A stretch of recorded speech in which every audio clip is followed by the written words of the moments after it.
Bonjour, je vous propose de voir aujourd'hui comment utiliser les modèles de titres X-Effect 3D Video Wall qui permettent de faire des effets 3D d'encadrement vidéo. C'est un plugin qui est signé Industrial Revolution, qui est disponible sur la plateforme d'hébergement d'effets FX Factory dont je vous parle souvent. Voilà par exemple ce qu'on peut faire avec.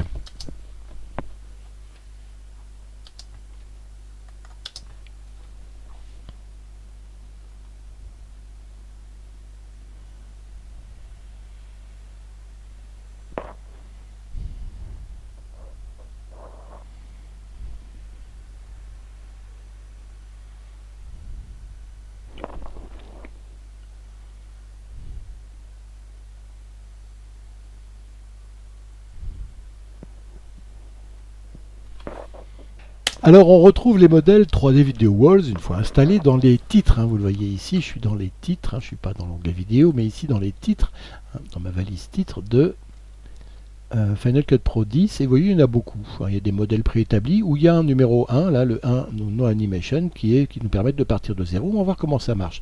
Alors il y a soit plusieurs formes, vous voyez, soit des multiscreens. Voilà. Et après, on s'amuse comme on veut avec tout ça. C'est ce qu'on va essayer de voir aujourd'hui. Alors, par exemple, on va prendre... j'ai posé une vidéo ici sans rien dessous. Vous voyez, c'est celle-là. Et puis, pour poser un modèle multiscreen, on la sélectionne. On fait X ici pour faire une selection range, une plage de sélection. Et je vais, par exemple, poser le modèle multiscreen 2A. Celui-là, je vais le poser dessus en faisant Q pour le connecter et à la longueur exacte de mon titre. Et vous voyez ici ce que ça me donne. J'ai mon écran qui est découpé, ma vidéo qui est découpée en deux carrés. Les formes proposées par le plugin, en fait, elles correspondent à des lettres dans l'inspecteur du plugin. Si je vais ici à l'onglet, si je vais dans l'onglet du plugin ici, j'ai une première, un petit rond rouge avec marqué Help Shape Lookup Table. Ça me permet ici de savoir à quelles lettres ici correspondent les formes. Je sais par exemple que si je tape un A, je vais avoir un carré. Si je tape un Q, je vais avoir un rond.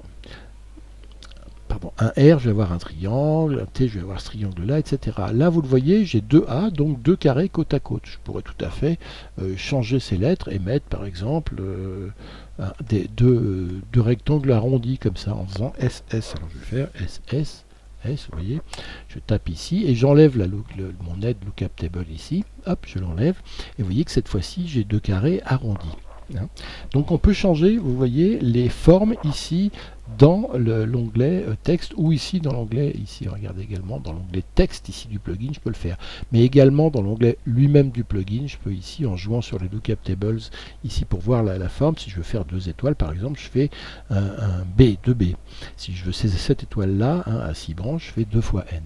Voilà, et puis ensuite, quand j'en ai besoin, je décoche l'aile de la table des correspondances entre les lettres et les formes. Alors, si je veux changer pour 3 rectangles verticaux, par exemple, au lieu de ces trucs-là, je vais changer le 2 fois A par 3J. Vous voyez, ici, j'ai 3J, j'ai 3 rectangles verticaux, un peu verticaux comme ça. Mais là, il faut que je réadapte la taille de la vidéo, parce que vous voyez qu'ici, ça mord un peu sur les côtés. Donc, je vais jouer ici sur la vidéo scale. Au lieu de 30%, je vais la pousser un peu à 33, je pense, ça devrait suffire. On peut aussi adapter l'ensemble de la taille ici en jouant sur Shape Size. Vous voyez que je peux, hop, ici, comme ça, jouer sur la taille de l'ensemble. Mais après, il va falloir encore une fois que je réadapte la vidéo. On peut ajuster la taille des 3 rectangles avec Shape Size ici. On peut également ici, regarder, adapter la position. Regarde, je peux jouer ici dans l'axe X ou Y pour adapter.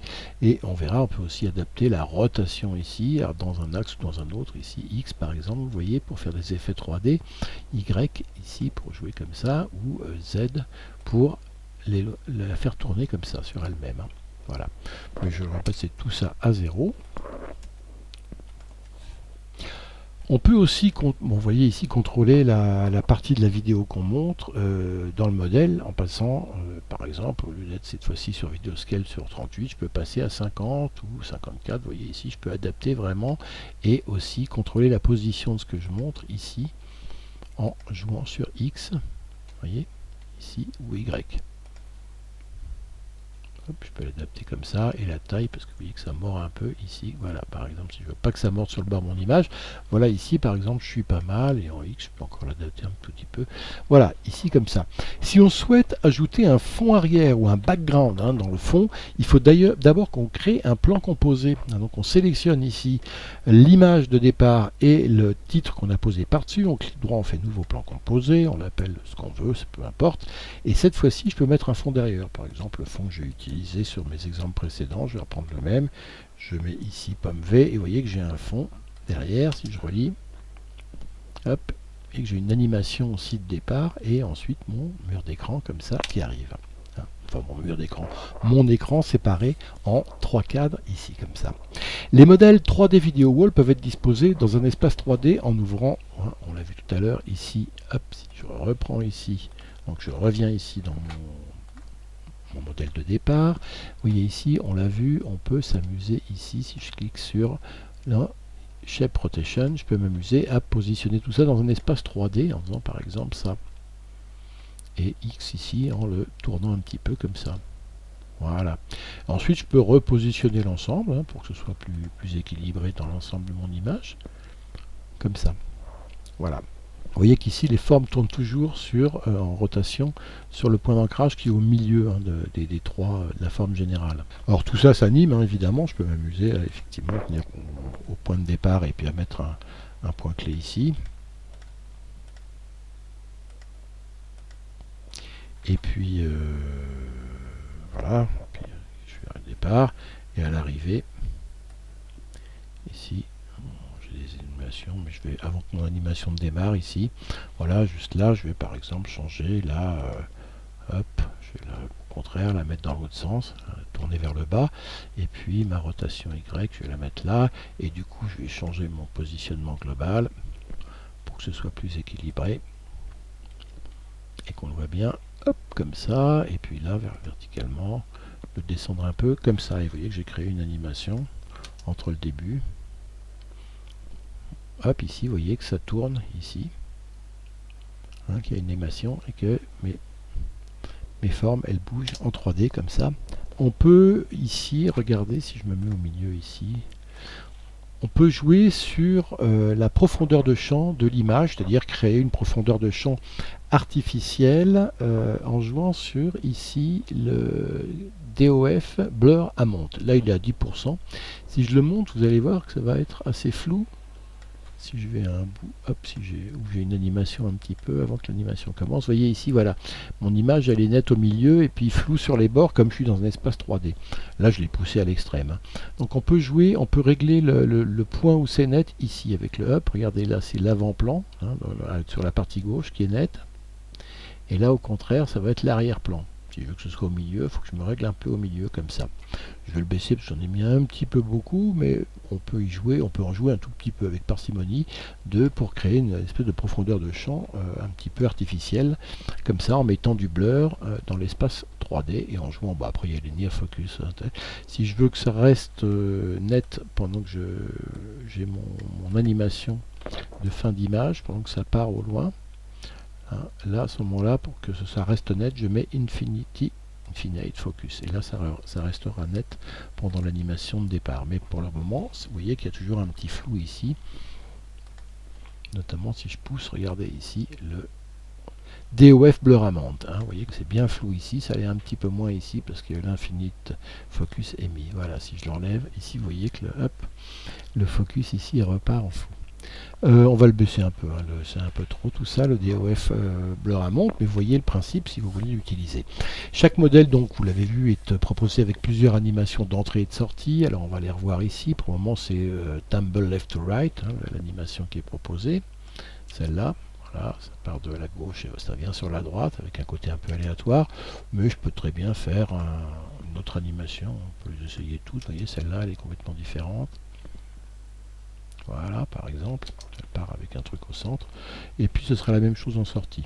On peut quand même changer ici dans ces animations l'arrivée de l'animation. Ça peut être, là elle part très vite et elle arrive plus doucement. Ça peut être le contraire, on accélérate, ou ça peut être au contraire un mouvement qui est freiné au début et à la fin en faisant Act is Both, par exemple, comme ça. Ça donne mieux avec un rendu, mais vous voyez ici. La même chose pour la fin. Et puis le retiming, ça veut dire c'est la longueur d'animation. Plus on pousse le curseur, plus l'animation va être rapide. Donc si je pousse l'animation comme ça, vous allez voir qu'elle va être très rapide au départ. Hop, elle est faite tout de suite, elle est quasiment terminée ici. Alors vous voyez, si je descends ici le curseur, on va voir que l'animation elle est encore en train de se dérouler. Ici, vous voyez comme ça. On va la mettre par exemple comme ça, de manière à ce qu'elle soit quand même un peu plus longue. Voilà, qu'on ait le temps d'en profiter. Voilà, ici. On peut régler la fin également de manière différente, la rendre un peu plus longue à la fin. Et on peut faire un petit fade in, fade out également. Hop, ça peut aider parfois d'avoir un petit fondu en départ et en arrivée. Les cadres des vidéos, vous voyez ici la manière dont se fait l'encadrement des différentes parties de la vidéo, du découpage, s'ajuste. Alors il faut passer ici dans l'onglet texte. Regardez, ici on va dans l'onglet texte, et ben on ajuste les cadres exactement, puisqu'en fait c'est lié à des lettres ici, donc c'est lié, en fait le J correspond au rectangle comme ça, mais donc on peut jouer sur, par exemple, si on va, pour bien voir l'animation au début, ici on va se mettre au début, et on va avancer un peu pour bien voir, regardez nos cadres ici, pour bien les voir dans l'épaisseur. On peut jouer ici sur, dans toute l'option texte 3D, ça va nous permettre de jouer sur par exemple texte 3D affiché sur la profondeur. Je peux jouer, vous voyez ici, sur la profondeur du cadre. Ça peut être plus léger ou au contraire plus large. Je peux jouer également, regardez ici, sur le poids. Le bord avant, là c'est sur Groove par défaut, je peux mettre un rond ou un biseau, par exemple. Ou au contraire une crête. Voilà, quelque chose comme ça. On peut jouer également sur l'éclairage, ici en affichant l'éclairage, donc c'est des éclairages, auto-ombrage, environnement, l'environnement c'est comme sur les lettres, au lieu que ce soit le champ, le modèle qui éclaire, ça peut être le caisson lumineux ou parking. On a des modèles d'éclairage, donc il faut les essayer, après on peut jouer aussi sur le contraste, la rotation, etc. Tout ce qu'on peut faire avec un texte 3D, et de la même manière on peut jouer aussi sur les matériaux du cadre, sauf la face avant, puisque la face avant c'est la vidéo. Mais le reste, par exemple, le bord avant ici, alors je vérifie que je les tous les lier pour que ça change tout en même temps. Donc si j'en change un, ça va tous les changer. Ici, non, je ne vais pas lier celui-là par contre. Mais ici, le bord avant, je peux mettre par exemple, ouais, là j'ai mis la vidéo, mais je peux mettre par exemple, hop, ça. Ou le bord avant, ça peut être une peinture rouge comme ça, brillante. Voilà, ici, vous voyez, j'ai complètement autre chose. Lire tout ça. Et ici, j'ai quelque chose. Alors, je peux évidemment changer. L'arrière peut être complètement différent. Peut être hop, gadget. Ici, ça peut être du marbre. Et le bord. Ah oui, je les ai tous liés là. Donc, si j'en change un, je les change tous. Mais si je les délie, ici, je peux faire une face avant avec un papier bleu. Et puis le bord arrière avec un plastique rouge ici. Et si je regarde l'animation, normalement, ouais, ça demande beaucoup de calcul, donc hop, si je recule un petit peu, image par image, ouais, il a un peu de mal à calculer. Hop, on va le relier à ça.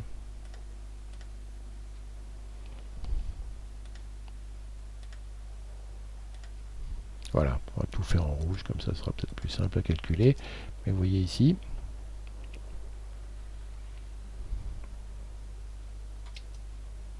et à la fin, par contre, est-ce qu'on voit l'arrière?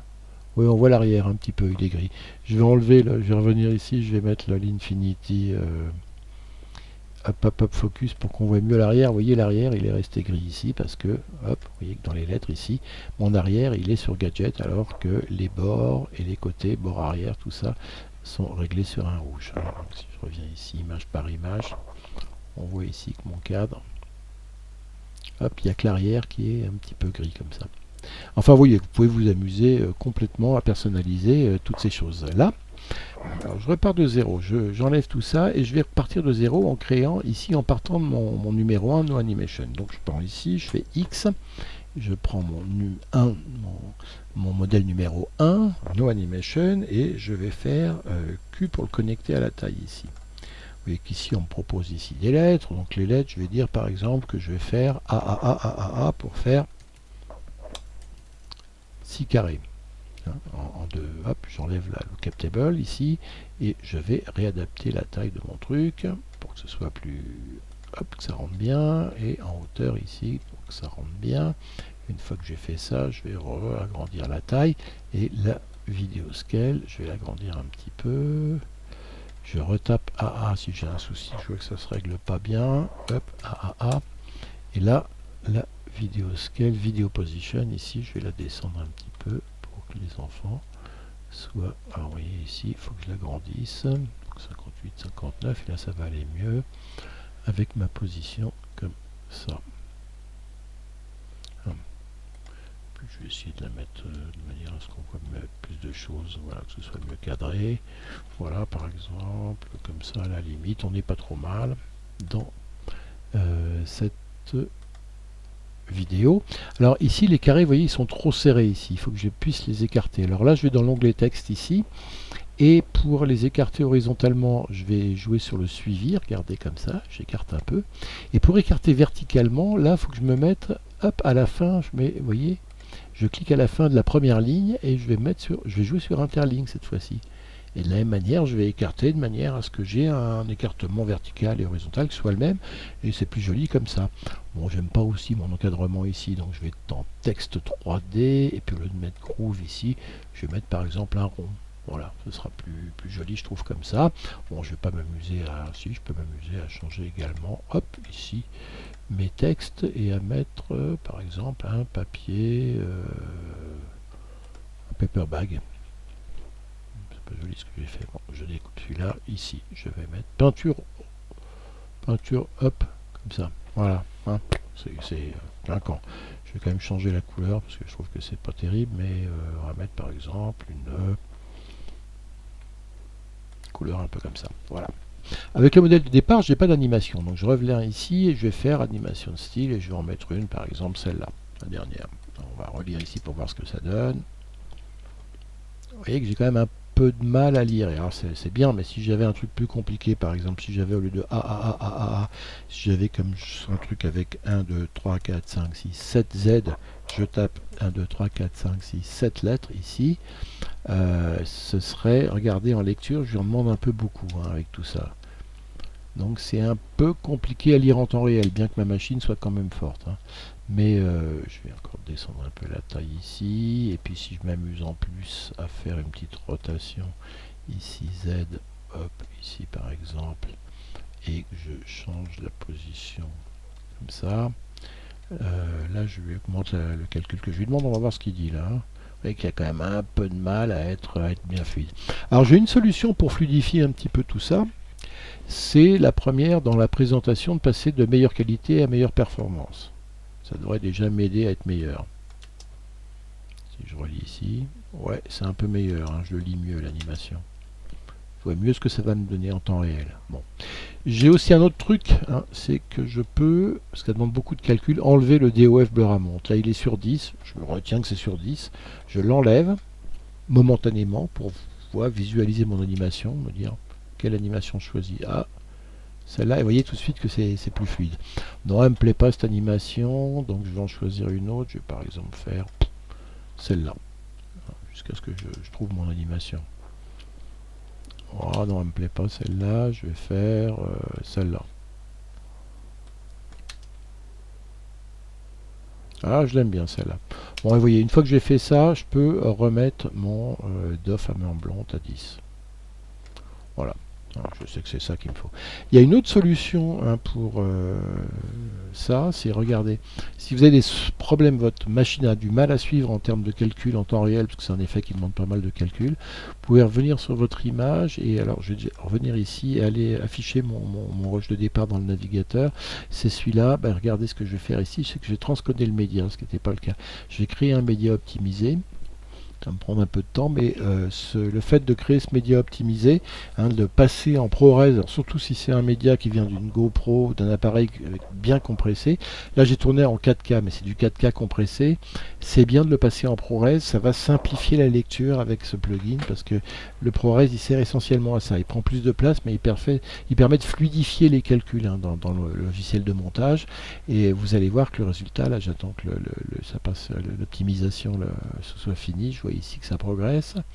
Et quand ce sera fini, on va le relire, l'animation qu'on vient de créer. Je pense que ça devrait être plus fluide en passant en ProRes. Donc on va relire ici. Ouais, ah bah oui, ça se voit tout de suite. Hein. Mais j'ai remis mon DOF, hein, donc je suis quand même sur une image avec beaucoup de calculs. Et je vois quand même que le fait de passer en optimisé, voilà. Si votre machine néanmoins n'est pas assez puissante et que vous avez toujours un petit peu de problème à visualiser tout ça, n'hésitez pas non plus à passer vos images, au lieu de les passer en optimisé, vous les passez en proxy. Vous passez en proxy pour visualiser mieux et ensuite, avant de faire la sortie, vous repassez ici en optimisé original. Voilà, on relit tout ce qu'on peut faire ici, vous voyez, avec ce plugin qui s'appelle donc 3D Video Walls, hein, qui fait partie de la série des X-Effects que propose Industrial Revolution. Disponible sur la plateforme FX Factory, c'est là que vous pouvez l'acheter également.